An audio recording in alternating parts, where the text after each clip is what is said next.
Bei welchem meiner inneren Kämpfe fühlst du am meisten mit? Ich denke ja, dass du gar keine Kämpfe hast. Weil du bist so ausgeglichen. Und ich habe das Gefühl, dir geht's fast immer gut.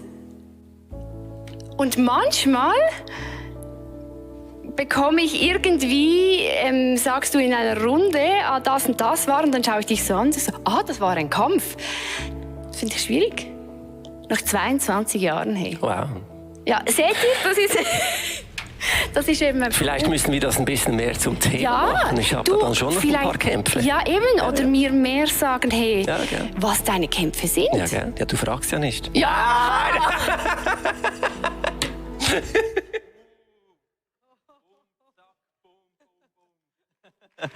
Boom, zack, boom in die Magengrube.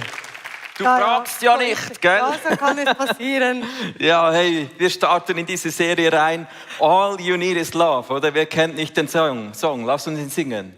All you need is love. Da, da, da, da, da. So cool. Und wir sind in unseren Beziehungen drin. Das kann Freundschaft sein, das kann am Arbeitsplatz sein oder eben Liebesbeziehungen. Es ist ein Hin und ein Her. Oh ja, Und manchmal mehr und manchmal weniger ein Kampf oder eine Freude. Und wenn wir so in unseren Beziehungen drin sind, dann ist wichtig zu fragen, weshalb eigentlich schauen wir als ICF immer so mit einem Auge auf die Beziehungen. Warum ist es uns so wichtig? Du siehst es eingeblendet, Karl Barth hat schon gesagt, in einer Hand musst du eigentlich immer die Bibel halten. Und die Bibel ist voll von Darstellungen, von Versen, von Geboten, bis hin zu ganz romantischen, ja fast schon erotischen, nicht nur fast, sondern ganz erotischen Sätzen, wie zum Beispiel, wo der Hoheliedschreiber, wo er schwärmt über die Schenkel seiner Frau, oder? Das wäre hier auf zu unterst, oder? Irgendwo ist das drauf. In der anderen Hand hält man, nebst der Bibel, hält man die News, die Neuigkeiten. Und wenn man schaut, dann sind wir doch nicht ganz so krasse Profis in Beziehungen, obwohl wir alle in Beziehungen leben. Es gibt immer mehr Scheidungen, Spannungen, Einsamkeit, psychische Probleme. Das bedeutet, es ist wichtig, Beziehungen eben immer wieder mal in den Fokus zu stellen. Und das machen wir in den nächsten Wochen. Heute heißt der Titel unserer Message, was glückliche Beziehungen ausmacht. Ja, was macht es aus? Das ist eben ein Geheimnis, das eigentlich nicht ein wirkliches Geheimnis ist, sondern ein Geheimnis, das in der Bibel schon drin steht. Wir schauen uns heute den Vers von Jesus an. Jesus hat kurz bevor er ans Kreuz ging, beim Passamahl mit seinen Freunden, hat er ein neues Gebot erlassen. Jetzt stell dir mal vor, für einen Juden, was das bedeutet, wenn einer sagt, ich gebe euch ein neues Gebot. Das ist eine Riesenfrechheit. Als Jude weißt du, über das Gebot kann man diskutieren, auslegen, das kann man hin und her reißen, aber sicher nichts dazufügen. Und Jesus fügt kurz vor seinem Tod am Kreuz ein neues Gebot hinzu und du siehst, was er sagt, liebt einander. Und zwar nicht irgendwie, sondern liebt einander so, wie ich euch geliebt habe. Und wenn wir das lesen, wissen wir, hoi, hoi, hoi, da kommt es aber ans Eingemachte. Wenn wir so lieben sollen wie Jesus, und das ist das Geheimnis, das wir heute auspacken, lieben wie Jesus, das ist das, was glückliche Beziehungen ausmacht. Ja, wenn es zu Beziehungen kommt, zum Thema Beziehung, so haben wir alle unsere Kisten mit Träumen, Wünschen und Hoffnungen. Vielleicht bist du Single und du bist gerade daran, diese Kiste so zu gestalten. Oder du bist verlobt und ihr überlegt euch, was kommt da alles hinein? Wie wollen wir das machen? Vielleicht bist du aber auch schon 20 Jahre verheiratet wie wir. Dann solltest du besser wissen, was in der Kiste deines Ehepartners ist. Sonst haben wir da nämlich schon den Anfang eines Problems. Also was haben wir denn da? Wir haben zum Beispiel Geld. Geld, ja, wenn wir dann zusammen sind, dann haben wir, weißt du, doppelt so viel Geld und dann können wir viel mehr ausgeben, als wenn ich alleine bin. Oder deine Freundin hat einen super Job gefasst und du verabredest dich mit ihr zum Nacht und du findest, ja, die bezahlt dann sicher, weil die verdient ja viel besser als ich. Ich studiere ja noch. So gehört das da rein. Wünsche und Träume hat man auch in Bezug auf die Zeit, oder? Du kannst ganz romantisch unterwegs sein und du hast vielleicht die Erwartung, ja, wenn ich dann verheiratet bin, hui, dann werden wir vom Morgen bis abends, vom Montag bis Sonntag, jeden Tag gemeinsam Zeit verbringen. Problem ist, wenn die andere Person die Erwartung hat, ja, wenn ich dann verheiratet bin, dann brauche ich umso mehr, 4, 5 Abende mit meinen Freunden, um das noch ausgleichen zu können. Wir haben da den Stauwell, der steht für Arbeit. Ja, Arbeit, also wenn ich dann zusammen mit meinem Partner bin, dann kann ich meine Karriere verfolgen. Er bleibt zu Hause und macht das alles fix und bello. Oder zum Beispiel hast du mit deiner Freundin ein Geschäft gestartet und du sagst, wir teilen das dann ganz genau auf, weil wir sind ja Geschäftspartner. Sie macht das und ich mache das. Beim Reisen ist es so, viele Leute, die haben so eine Weltkarte über ihrem Bett hängen und dort haben sie den Wunsch, ich will eines Tages jedes Land mit einer Pinnnadel durchstechen, weil ich überall da war. Und das kann man in jede Beziehung reinbringen. Wir gehen dann die Welt entdecken. Aber es trifft vielleicht auf einen Wunsch und Hoffnung einer anderen Person, die sagt, Hauptsache, wir haben ein Schmine, dann sind wir jeden Abend zu Hause. Ich brauche nur mein Schmine, vielleicht noch den Garten. Aha, das sind die Konflikte. Also du gehst dann hinein und sagst, ja, wir müssen jeden Konflikt ausbellen, ich müsste dann wissen, was da rauskommt und schließlich und endlich kann man nur gute Konflikte lösen, wenn man da richtig reingeht.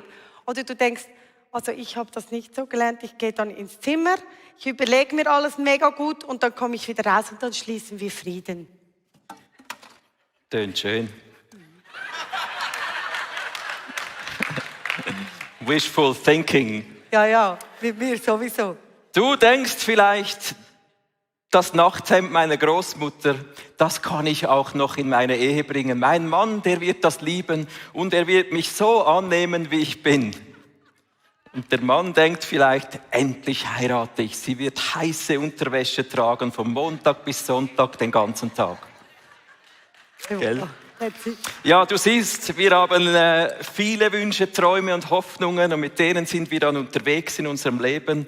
Wir sind so am Arbeitsplatz, wir suchen einen Chef, der all unsere Hoffnungen erfüllt, wir suchen Freunde oder wir suchen eben dann so eine Partnerin, wo wir irgendwo unterwegs dann antreffen und sagen, genau, für dich habe ich gebetet, dir darf ich meine Hoffnungen, Wünsche und Träume geben. Und jetzt sind wir ja schon 2, die an meinen Hoffnungen, Wünschen und Träumen arbeiten, gell? Und das wird sich so gut anfühlen für dich, meine Hoffnungen, Wünsche und Träumen. Und wir vergessen, dass wenn wir eigentlich ehrlich sind, ist das eine Riesenlast, die wir der anderen Person aufdrücken. Und alles, was so leicht und schön war, sind plötzlich Erwartungen, die mega schwer lasten. Die Frage an dich, was ist in deiner Hoffnungs-, Erwartungs- und Wünschebox? Was ist hier drin? Es ist wichtig, dass du das weißt. Ja, wenn 2 Egos aufeinandertreffen, dann gibt es 4 Arten, wie du reagieren kannst. Du kannst davonlaufen, du läufst davon, du denkst, das haben wir nicht ausgemacht, das ist viel zu schwer, das haben wir nicht besprochen, wir haben das ganz anders gemacht und du läufst davon. Aber weißt du was? Du willst bestimmt diese Kiste wieder mitnehmen in die nächste Beziehung und ihr werdet wieder an diesen Erwartungen scheitern. Oder du bist der Gewinnertyp, du willst gewinnen. Meistens in der Beziehung gibt es ja so einen Gewinnertyp. Der will den anderen immer überzeugen, dass doch seine Kiste viel die bessere Kiste ist und dass seine Träume ganz sicher mehr zur Verwirklichung kommen, weil er es einfach besser macht. Also schau doch mal, deine Eltern sind ja auch schon nicht so gut mit dem zurechtgekommen. Also schau doch einfach auf meine Wünsche und Träume, mach's doch so wie ich. Dann wirst du bestimmt besser durchs Leben gehen. Das sind so die Gewinnertypen. Die dritte Art, wie wir bei Ego-Konflikt oder Aufeinandertreffen reagieren können, ist, wir passen uns an. Du passt dich halt an. Vielleicht bist du so eine Person, die eher dann nachgibt. Ich bin manchmal auch so und die Gefahr einer Person, die sich eher immer anpasst, ist die, dass du dich selber verlierst. Dass deine Hoffnungen, Träume, Wünsche so weit in den Hintergrund gehen, dass du sie selber nicht mehr spürst und du bist so angepasst, dass dein Profil immer kleiner wird in dieser Beziehung drin und du verbeugst dich und du bist nicht mehr so, wie Gott eigentlich dich gedacht hat. Und das nimmt die Spannung aus der Beziehung. Da fehlt ein wichtiges Element und es ist auch nicht mehr sexy. Wenn es eine Liebesbeziehung sein soll, dann braucht es 2 Charaktere, gesunde Menschen in der Identität Gottes, die das mit reinbringen. Also passt dich nicht an bis zur Unkenntlichkeit. Die vierte Art ist dann die, dass wir Kompromisse eingehen. Und oftmals ist es eigentlich so, dass in der heutigen Zeit das so die Idealform ist. Man spricht so oft darüber.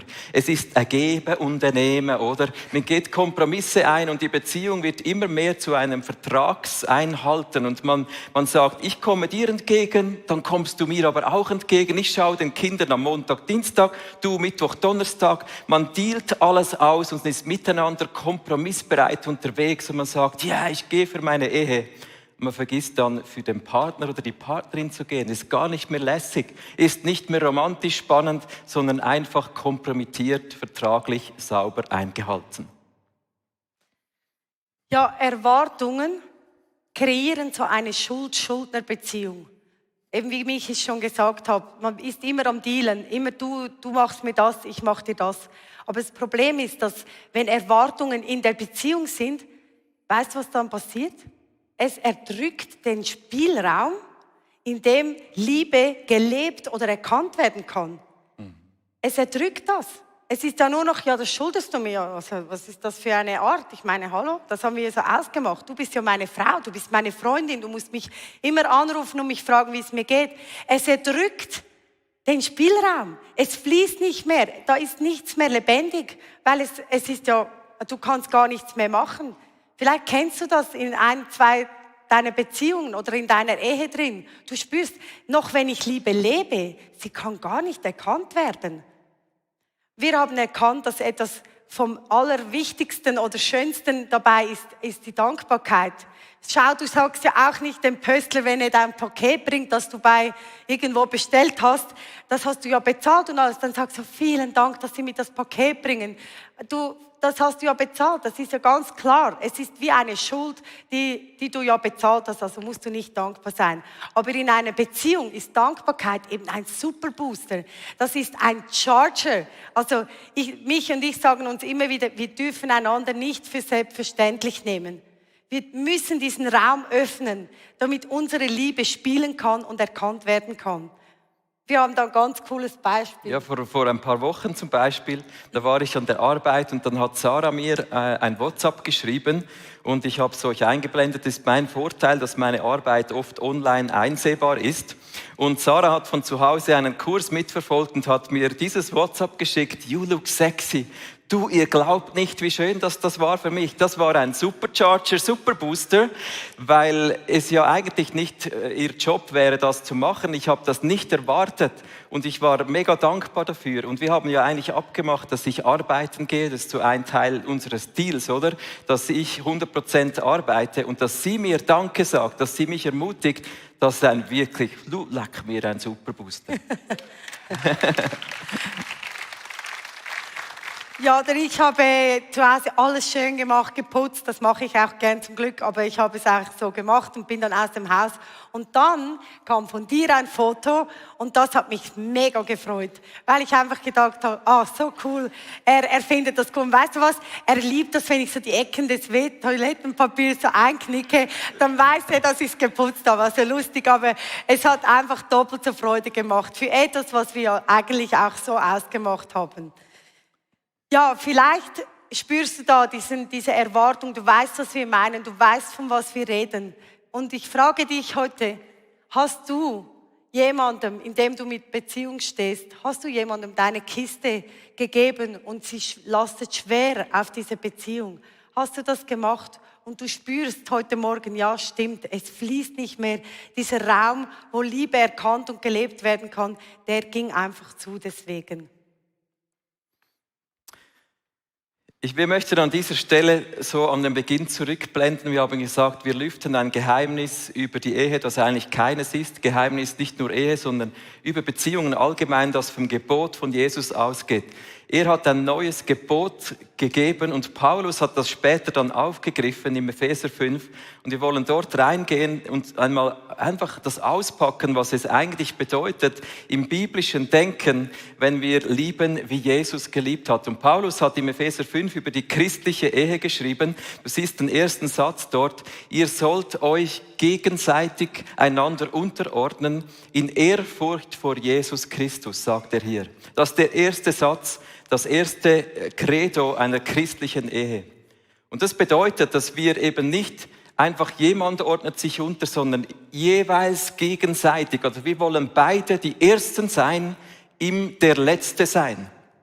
Jesus hat gesagt, der Erste wird der Letzte sein. Also wir sollen uns bemühen, das ist ein Contest, eigentlich christliche Ehe, eine christliche, glückliche Beziehung ist ein Wettkampf in der Unterordnung. Wir wollen die Besten sein, beide ihm uns unterordnen, in Ehrfurcht vor Jesus, der sich als allererstes unterordnet hat.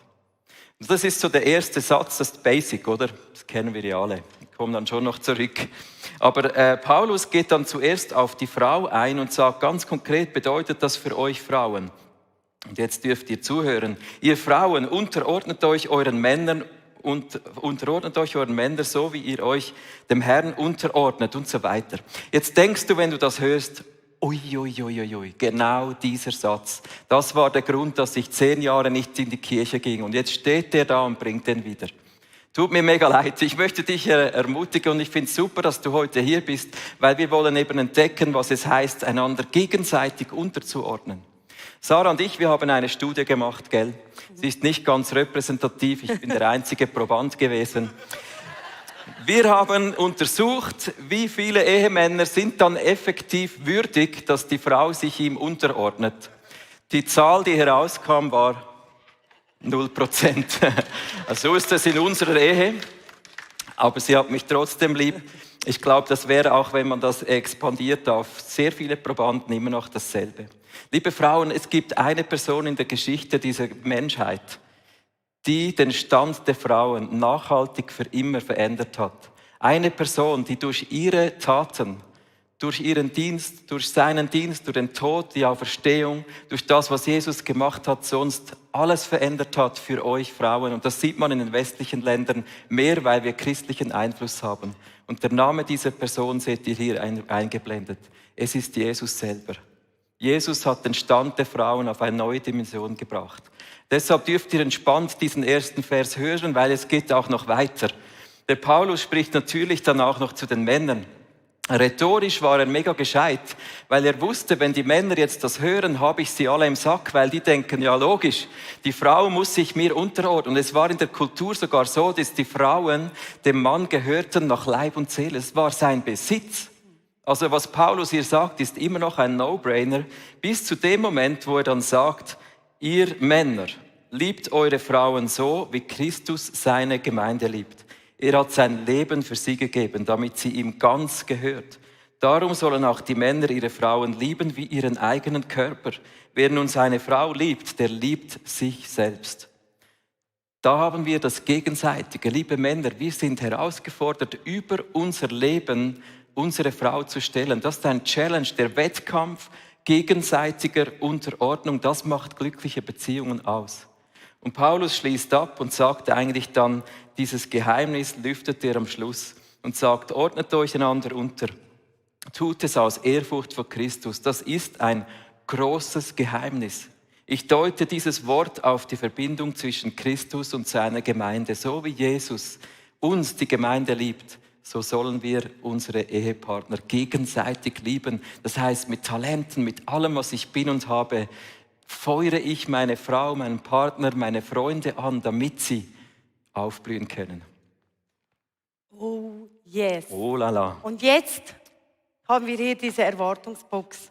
Was machen wir jetzt? Wir müssen das wieder hier rüber kriegen. All diese Wünsche, Träume und Hoffnungen müssen wieder hier rüber. Und jetzt kommt es zu der wichtigen Frage. Was ist in deiner Box? Was ist in der Box deines Partners? Was ist da drin? Du musst es wissen. Ich möchte wissen, was in der Box ist meines Partners. Nicht einfach, was ist ich und ich und ich. Und das ist eben dieses Entscheidende, diese Umkehr, von der Jesus spricht, weil wir dann auf Augenhöhe sind. Und das ein krasser Satz ist, du schuldest mir nichts. Du schuldest mir nichts, ich habe keine Erwartung, aber ich schulde dir alles. Dieser Satz dreht alles um. Du bist nicht schuldig mir, nur weil ich dich geheiratet habe oder weil ich mit dir in Beziehung stehe, aber ich schulde dir alles. Das ist so unglaublich. Und ich möchte wissen, was sind deine Träume, Hoffnungen und Wünsche? Das ist mir wichtig, weil ich dich liebe. Du bist mein Partner, du bist meine Freundin. Ich möchte das wissen. Ja, und dann gibt es vielleicht diese verschiedenen Fragen an den Partner, oder? Also das ist schon eine All-in-Frage, wenn man das stellt, oder? Wenn die Frau Sarah mir diese Frage stellt, was sind deine Träume, Wünsche, Hoffnungen, was ist in deiner Kiste? Dann, liebe Frauen, es kann geschehen, dass dann beim Mann so diese Nichts-Schublade aufgeht, die du aufmachst und sagst, habe ich eine Kiste? Habe ich Hoffnungen, also wovon sprichst du? Ich gehe den Match schauen, oder? Nein, es kann sein, dass das geschieht, oder es kann auch sein, und das wird manchmal unterschätzt, dass wir Männer sogar Angst haben davor, in Beziehungen ehrlich zu sein und unsere ehrlichen Hoffnungen, Träume und Wünsche reinzubringen. Diese All-in-Frage, die wirklich verstehen will, was ist beim anderen drin, die kann herausfordernd sein. Vielleicht nicht die Frage für die Heimreise heute von der Celebration. Ja, oder wenn ihr Männer uns Frauen fragt, was ist in deiner Kiste? Vielleicht fällt sie dann gleich in den Ohnmacht. Endlich fragst du mich mal. Ich habe mir das so Jahre gewünscht, dass du endlich mal fragst. Also dann frag einfach. Oder wenn du fragst und sie wird wütend und sagt, ich dachte schon immer, du fragst nie und jetzt endlich fragst du mal, du hattest schon lange. Und dann hab keine Angst, frag einfach. Vielleicht kommt es jetzt einfach nach außen. Also sei easy und frag die All-in-Frage, bitte. Die All-in-Frage, ja.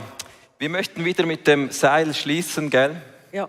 Wenn wir so unterwegs sind miteinander, es ist manchmal eben so dieses Geben und Nehmen, es ist aufeinander zugehen, ich gehe 2, 3 Schritte, dafür kommst du aber auch, nein, du kommst auch. Es ist eine Spannung, die da in der Beziehung drin ist.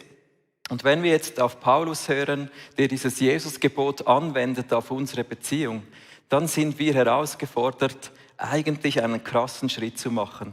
Unsere eigenen Erwartungen loszulassen. Du schuldest mir nichts, aber ich schulde dir alles. Bedeutet, ich lasse meine Seilende fallen. Ich lasse es fallen. Ich ziehe nicht mehr, sondern ich vertraue, dass mein Partner, meine Partnerin mich versorgen wird, dass Gott durch sie mich versorgen will. Ich will mich unterordnen, ich stelle sie an erste Stelle. Und das ist in Jesus ähnlich werden, ist genau in diesem Moment der krasse Moment, dass ich mein Seilende fallen lasse und nicht auf meinen Dingen beharre. Nun, wenn du das hörst, dann kann das in uns Alarmglocken auslösen. Ich denke, dass bei allen ein bisschen so ist. Du denkst, Einspruch, ich habe Angst. Es löst Angst aus, oder? Ja, mega. Das ist ein Punkt, wo ich wirklich merke, das kostet mich extrem viel. Vielleicht geht es dir auch so. Mich kostet das viel, weil ich denke, wenn dann mal diese Spannung weg ist und ich wirklich loslasse, ich habe ja auch schon losgelassen, dann kommen so Zweifel und ich denke, vielleicht macht er dann das gar nicht mehr, was wir ausgemacht haben. Oder vielleicht erwidert das meine Liebe gar nicht. Vielleicht ist es dann doch nicht so, wie wir es ausgemacht haben. Mich kostet das extrem viel, dieses Loslassen. Und eben, du schuldest mir nichts, ich schulde dir alles. Das kostet mich viel. Und vielleicht siehst du dich in meinem Beispiel wieder, wo du Angst hast loszulassen und eher so an diesem Seil ziehst und nicht loslassen kannst, weil du denkst, ja, aber dann habe ich ja verloren sozusagen. Hast du nicht. Weil Jesus hat uns ein anderes Gebot gegeben und es ist einfach wieder unglaublich, wie Gott das umdreht. Wie er einfach dreht, was wir Menschen denken und was er gedacht hat für Beziehungen. Wir sind heute hier, weil wir überzeugt sind, dass Jesus Menschen sucht, die ihm nachfolgen. Jesus sucht Menschen, die lieben, so wie er uns geliebt hat. Und wenn wir uns mal in diese Lage von Jesus hineinversetzen und sagen, er ging zuerst, er war der Erste, der losgelassen hat. Er hat seine himmlischen Privilegien hinter sich gelassen. Er ist am Abend, bevor er am Kreuz gestorben ist, im Garten Gethsemane auf die Knie gesunken und hat Blut geschwitzt vor lauter Angst vor dem, was da kommt. Aber er hat den Weg gewählt, uns zuerst zu lieben. Ohne Bedingungen, ohne Wenn und Aber, ohne zu wissen, was wirklich rauskommen wird. Gerade erlebt, wie seine Jünger ihn verraten haben. Und so geht es uns doch oft. Wir haben es schon erlebt, dass in der Partnerschaft, in Beziehungen, wir enttäuscht wurden. Wir haben keine Hoffnung mehr, wir denken, das kommt doch nicht mehr gut. Zweifel, ja, wird das dann gut kommen? Und die Angst ist in uns drin, wenn wir Jesus ähnlich sind, wenn ich wirklich mein Seilende fallen lasse, wird es funktionieren. Aber wisst ihr was, genau in den Momenten, wo wir Angst haben, dort sind wir Jesus ähnlich, wenn wir trotzdem unser Seilende fallen lassen. Sagen, ich will dich lieben, so wie Jesus mich geliebt hat. Stelle immer wieder diese Frage, ja, wie kann ich reagieren in meiner Beziehung? Und erinnere dich daran, wie hat denn Gott durch Jesus mich geliebt? Er war der Erste, der losgelassen hat. Er war der Erste, der sein Seilende fallen ließ. Wir glauben heute, dass Jesus sich wünscht, dass seine Gemeinde, wir Christen, ihm ähnlich sind, uns gegenseitig unterordnen. Das ist das christliche Bild von Ehe. Lass los, lass deinen Stolz los, deine menschliche Identität, vielleicht sogar all deine Hoffnungen, Träume und sag, Jesus, du wirst für mich sorgen. Wir glauben heute, dass hier so viel Potenzial ist, wenn wir wissen, wer wir sind in Jesus, was er durch mich macht. Ich glaube, dass es Zeit ist, vielleicht, wenn du diesen Jesus gar nicht kennst, dass du ihn heute einlädst, weil er wird dir helfen, wenn er in deine Nöte kommt, in deine Zweifel, in deine Ängste rein. Er wird dir helfen und er wird dir beistehen und er wird dir die Kraft geben, loszulassen und zu vertrauen. Nicht zuerst mal auf den Partner, sondern eben auf Gott. Wenn wir beide bei Gott angedockt sind, dann kommt auf beiden Seilenden dieser Schub vom Himmel rein. Bevor wir beten, möchten wir dir Zeit geben, einfach wenn die Band spielt, mal dir Gedanken zu machen, was ist in meiner Kiste drin?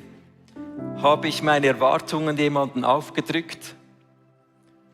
Vielleicht auch die Frage, weiß ich überhaupt, was beim anderen drin steckt? Aber vor allem die Frage, was hindert mich, Jesus ähnlich zu sein in den Beziehungen, die ich lebe? Was hindert mich, mein Seilende loszulassen?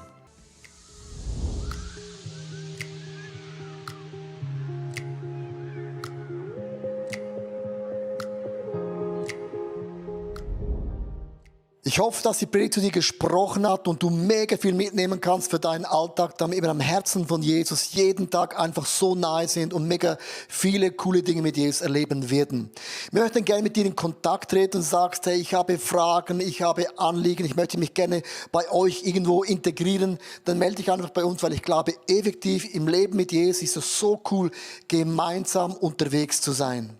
Ja, unsere Leidenschaft ist es, dass wir Menschen positiv aufblühen sehen durch die Kraft von Jesus Christus und sehen, wie sie auch ihr Umfeld verändern. Und wir laden dich von Herzen ein, Teil von dieser Vision zu sein. Wir haben Hunderte von Mitarbeitern, Menschen, die unsere Kirche unterstützen mit Gaben, Fähigkeiten und auch mit unseren Finanzen. Und ich danke dir von ganzem Herzen, wenn du ein Teil von dieser Vision bist, auch mit deinen Finanzen. Ja, abonniere doch unseren Kanal, damit du immer den neuesten Content bekommst und informiert bist, was Gott alles macht durch unsere Church. Und es würde uns mega, mega freuen. Also bis zum nächsten Mal. God bless you und ciao zusammen.